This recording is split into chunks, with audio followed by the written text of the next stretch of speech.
सावन में हरियर भइल भदबे घुरियाइल चढ़ती जवानिया पीरितिया लो भाइल। देखियो आई हमरा जेठानी जी के सावन में हरियर हरियर भेल है आ चढ़ल जवानी छी पीरितिया इनकर भुलाइल छी कि लो भाइल छी से कोनो थाहे नहीं छै।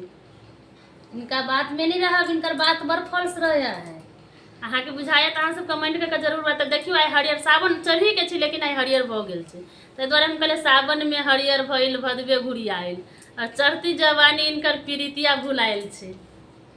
पीरितिया काहे न लगैला, पीरितिया काहे न लगैला। तो हेलो दोस्तों, नमस्ते प्रणाम। हम किरण शर्मा, हम मंजू शर्मा अपना चैनल पर स्वागत करै छी। नमस्ते प्रणाम जते दाई माई दीदी भाई चाची बहन सब गोटे के प्रणाम करता, सब गोटे ने प्यारा से आशीर्वाद देत रहबे। एना हरे हरे चूड़ी पैर का सब देखत रह, बहुत प्यारा सा गीत लगाल छै। सब जरूर आई हम दोनों देवानी जेठानी पावन सावन के जब पावन होय छै त हम सब आई पावन गीत गावे जा रहल छी, त अहाँ सब जरूर सुनब और लाइक हम सब मोहन नहीं जाय छै, लेकिन देखे छी बाब हम सब हमरा सब के गांव में छै त सावन में जिनका हम सब शर्मा जी छी, लेकिन ब्राह्मण में ई पावन भ रहल छै त गीत त गावे के हमरो सब के उचित बने छै। त अहाँ सब जरूर सुनब और जरूर कमेंट करब। बहुत प्यारा सा गीत है, यहां से ज्यादा से ज्यादा गीत के शेयर करब। बहुत प्यारा सा गीत छै। पाबनिए